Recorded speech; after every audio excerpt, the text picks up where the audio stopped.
Everyone, good afternoon. আজ হচ্ছে সরস্বতী পুজো, তো আমি যাচ্ছি এখন ডাক্তার দেখাতে।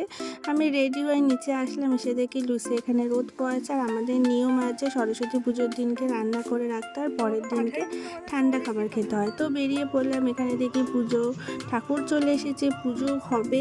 আর দেখি সবাই দেখি কি সুন্দর শাড়ি পরে বাইরে ঘুরতে বেরিয়েছে। আর যেখানে ডাক্তার দেখাতে আসি সেখানে একটা প্রাইমারি স্কুল আছে, এখানে ঠাকুরের অঞ্জলি হচ্ছে, পাশেই এখানে খাবার দাবারের আয়োজন করা হয়েছে।